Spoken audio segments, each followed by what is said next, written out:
Throughout history, the greatest emperors mastered nuanced leadership methods that have largely been forgotten in our modern age. What secrets did these rulers possess that allowed them to command vast territories, inspire unwavering loyalty, and leave legacies that endured for millennia? The answer lies in examining their approaches to power, governance, and human psychology. In 44 BCE, as Julius Caesar lay dying on the Senate floor with 23 stab wounds, his teenage grandnephew Octavian could not have imagined he would soon become Rome's first emperor. Yet within just 13 years, this sickly youth transformed himself into Augustus Caesar, the undisputed ruler of the Mediterranean world. His methods reveal the first forgotten leadership technique, the strategic balance of tradition and innovation. Augustus understood that Romans prized their republican traditions, yet the republic had descended into chaos. His ingenious solution was to preserve republican institutions in form while transferring their power to himself in function. He refused monarchical titles, instead adopting the humble designation first citizen, princeps. The Senate continued to meet, elections were still held, and republican offices remained intact. Yet Augustus controlled the military completely and held multiple republican offices simultaneously. "I found Rome a city of brick and left it a city of marble," Augustus famously declared, and this was literally true. He launched an unprecedented building program that transformed the capital while creating jobs and stimulating economic activity.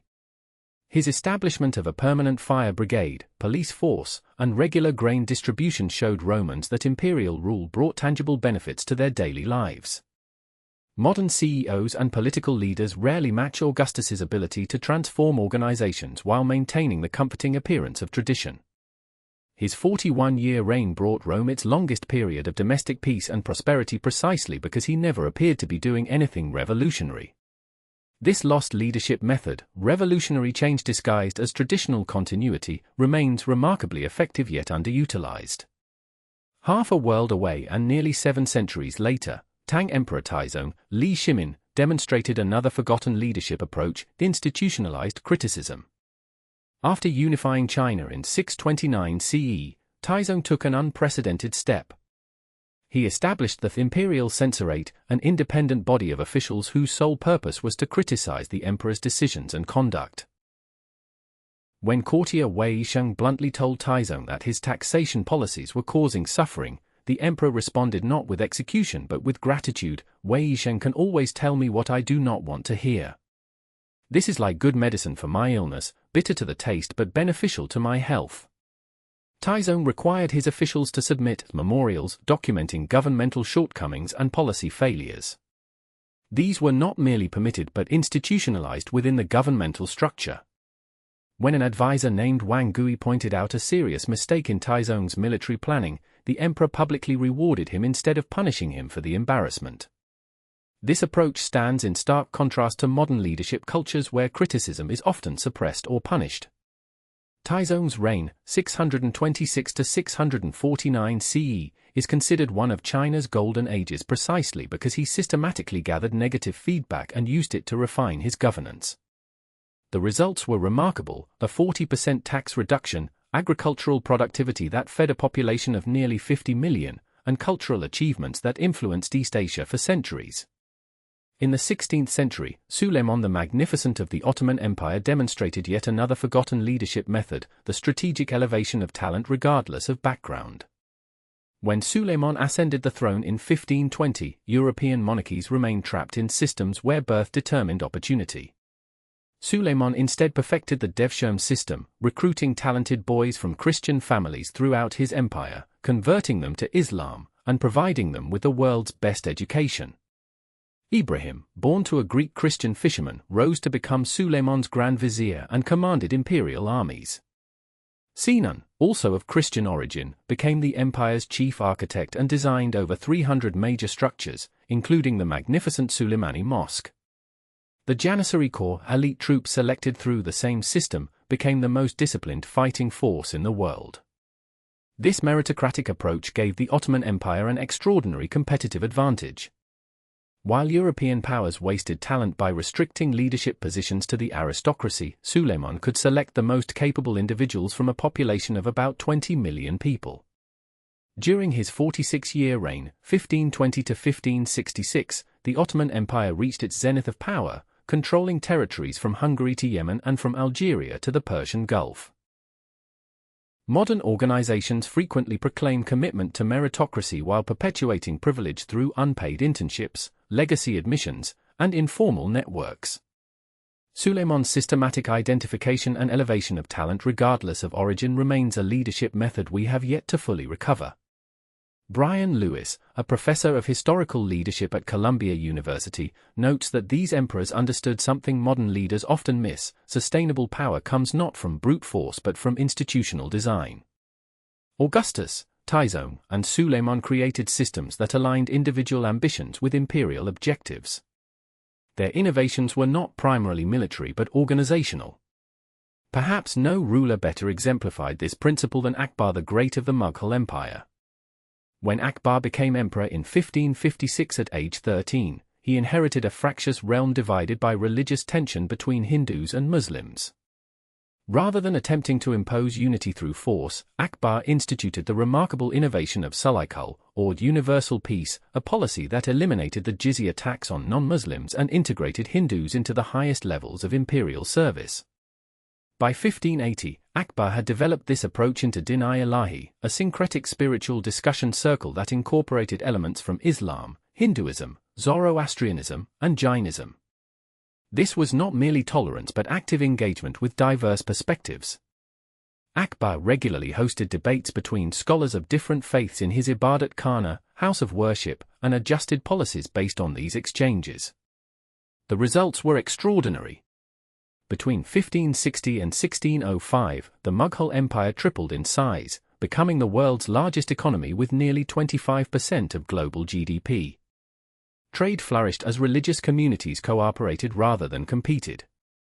Art and architecture entered a golden age as Persian, Central Asian, and Indian aesthetics merged in new forms. This approach to diversity as a strategic advantage rather than a problem to be managed differs dramatically from modern inclusion efforts that often remain superficial. Akbar's understanding that genuine engagement with different perspectives directly contributed to imperial prosperity and innovation remains underappreciated. Emperor Ashoka of the Mauryan Empire in ancient India demonstrated yet another forgotten leadership method: transparent acknowledgement of wrongdoing. After the bloody Kalinga War around 260 BCE, which claimed over 100,000 lives, Ashoka did something unprecedented. He publicly acknowledged the suffering he had caused and documented his regret in rock edicts carved throughout his empire. One edict reads, 150,000 were deported, 100,000 were killed and many more died. On conquering Kalinga, the beloved of the gods, Ashoka felt remorse, for when an independent country is conquered, the slaughter, death, and deportation of the people is extremely grievous. Rather than hiding his failures or justifying them through propaganda, Ashoka used his moral transformation as the foundation for a new governance model. He established what he called conquest by dharma, righteousness, replacing military expansion with ethical policies and public works. He built hospitals for humans and animals, constructed roads with shade trees and rest houses, and sent diplomatic missions as far as Greece and Egypt. Ashoka's rock and pillar edicts, essentially public policy documents carved in stone, detailed both his moral principles and specific policies. One edict prohibited animal sacrifice and religious discrimination. Another established veterinary services throughout the empire. A third created an early form of social welfare for the elderly and disadvantaged. Modern leaders rarely acknowledge failure so transparently or transform them into opportunities for systemic improvement. Ashoka's 40-year reign, 268 to 232 BCE, demonstrated that moral credibility can be a more sustainable basis for authority than military might. The Byzantine Empress Theodora, who ruled alongside Emperor Justinian from 527 to 548 CE, exemplified another forgotten leadership method: resilience through personal transformation. Born into the lowest class of Byzantine society as the daughter of a bear trainer, Theodora began her career as an actress and prostitute, occupations considered so disreputable that Byzantine law prohibited their practitioners from marrying into respectable families. Theodora's extraordinary rise from the empire's margins to its center required both legal changes. Justinian revised marriage laws to marry her, and personal reinvention. She transformed herself through intensive study of religion, philosophy, and statecraft. When the Nika riots of 532 CE threatened to overthrow Justinian, it was Theodora who famously declared, "Royal purple is the noblest shroud," refusing to flee and rallying the imperial response that saved the throne. As empress, Theodora initiated legal reforms that dramatically improved women's status. She secured property rights for women, prohibited forced prostitution, created protective homes for former sex workers, established penalties for rape, and gave mothers guardianship rights over their children. These policies reflected her unique understanding of societal vulnerabilities gained through personal experience. Modern leadership development rarely acknowledges how profoundly personal transformation enables institutional change. Theodora's ability to translate her difficult life experiences into systemic reforms remains an underappreciated leadership method. Hannah Newman, director of the Institute for Strategic Leadership, observes, "These historical rulers demonstrated that effective leadership requires both personal and institutional transformation. They did not simply exercise power but redesigned the systems through which power operated." In 782 CE, Harun al-Rashid became the fifth Abbasid caliph at age 23, inheriting an Islamic empire stretching from North Africa to Central Asia. His forgotten leadership method involves strategic investment in knowledge infrastructure during times of prosperity. Rather than focusing exclusively on military expansion or ostentatious displays of wealth, Harun directed imperial resources toward the creation of the House of Wisdom, Beit al-Hikmah, in Baghdad. This remarkable institution was far more than a library. It was a comprehensive research and translation center that systematically collected knowledge from Greek, Persian, Indian, and Chinese sources. Harun paid translators the weight of each translated book in gold. The House of Wisdom included observatories, research facilities, and discussion spaces where scholars of different faiths and backgrounds collaborated. Under Harun's patronage, 786 to 809 CE, Baghdad became the intellectual center of the world, with innovations in mathematics, astronomy, medicine, chemistry, and engineering. The Arabic numeral system, including the concept of zero, spread westward during this period, eventually replacing unwieldy Roman numerals. Algebraic methods were formalized by scholars like al-Khwarizmi, whose name gives us the word algorithm. Precision astronomical instruments enabled more accurate navigation and timekeeping. Harun understood something many modern leaders miss: prosperity creates an opportunity for strategic investment in knowledge infrastructure that generates returns for centuries. The House of Wisdom continued to flourish long after his death, producing innovations that eventually fueled the European Renaissance. Emperor Kangxi of China's Qing dynasty, who ruled from 1661 to 1722, exemplified another forgotten leadership method: direct personal verification of conditions throughout the realm. Despite governing a population of over 150 million people across a vast territory, Kangxi conducted 6 grand tours of his southern provinces, each lasting months. These were not ceremonial appearances but detailed inspections. Kangxi traveled with minimal imperial pomp, often in disguise, to observe actual conditions rather than stage displays. He personally interviewed farmers about agricultural conditions, examined water control systems, and tested local officials' knowledge of their jurisdictions. During his 1784 southern tour, he questioned village elders about taxation rates to verify that imperial policies were being implemented correctly.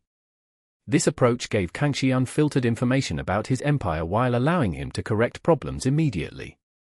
When he discovered corruption in the Yellow River conservation offices during his second tour, he personally supervised their reorganization.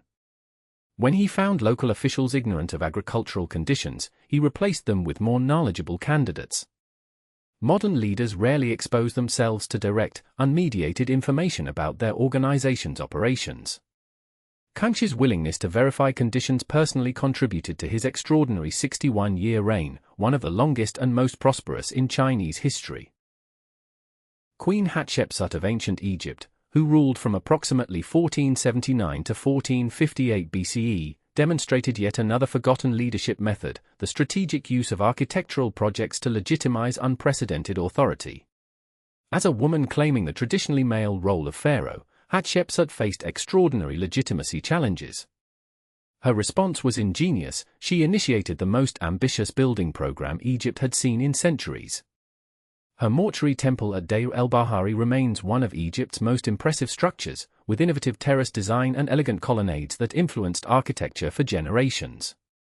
She restored existing temples throughout Egypt, erected massive obelisks at Karnak Temple, the tallest in the world at that time, and commissioned hundreds of statues depicting herself with the traditional pharaonic beard and regalia. These projects served multiple strategic purposes. They employed thousands of workers, strengthening economic conditions and public support. They demonstrated divine favor through their scale and beauty. Most importantly, they created a physical embodiment of Hatshepsut's legitimacy that outlasted any verbal arguments against her rule. Simultaneously, Hatshepsut launched impressive commercial expeditions, most famously to the land of Punt, likely modern Somalia, which brought exotic goods like myrrh trees, gold, and ebony to Egypt.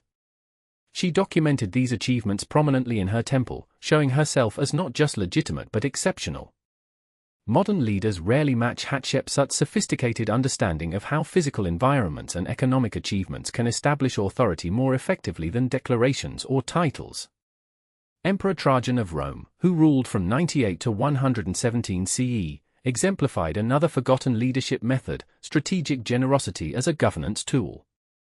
When Trajan became emperor, Rome faced a demographic crisis. Wealthy families were having few children while poverty threatened population stability.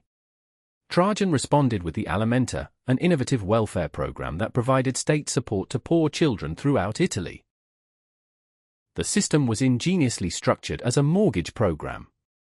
The imperial treasury provided loans to landowners at 5% interest, below market rates. The interest payments funded monthly support for children of poor families. This approach stimulated agricultural investment while addressing child poverty and population decline. Trajan extended this strategic generosity to urban planning. His forum in Rome included not just monuments to his military victories but the largest shopping complex in the ancient world, with 150 shops that generated ongoing revenue while meeting public needs. His massive bath complex provided hygiene facilities and social gathering spaces for ordinary Romans. Modern welfare systems rarely match this elegant alignment of economic incentives with social needs. Trajan's approach treated public welfare not as charity but as strategic investment in Rome's human capital and future prosperity. What unites these diverse leadership methods is their sophistication in aligning human psychology, organizational design, and strategic objectives. These rulers understood that sustainable power requires more than force, it requires systems that channel human ambition and create shared prosperity. The lost leadership methods of history's greatest emperors offer valuable lessons for today's leaders. Augustus teaches us that organizational transformation is most effective when presented as continuity with valued traditions. Tyson demonstrates that systematized criticism improves decision quality rather than undermining authority. Suleiman shows how talent identification and development can create institutional advantages that outweigh any individual contribution. Akbar's approach to diversity as a strategic resource rather than a challenge remains relevant in our multicultural world. Ashoka's transparent acknowledgement of failure created moral authority far more durable than any military victory. Theodora's personal transformation reminds us that leaders must reimagine themselves before they can reimagine institutions. Harun al-Rashid's knowledge infrastructure investments during prosperous periods created returns that outlasted his reign by centuries. Kangxi's direct verification methods provided information quality that hierarchical reporting cannot match. Hatshepsut's architectural legitimization strategy demonstrates how physical environments can establish authority more effectively than declarations. Trajan's strategic generosity aligned social welfare with economic development in ways modern systems rarely achieve. These leadership methods were not lost because they failed. They were forgotten because they required more sophistication and long-term thinking than their alternatives. Force is simpler than incentive alignment.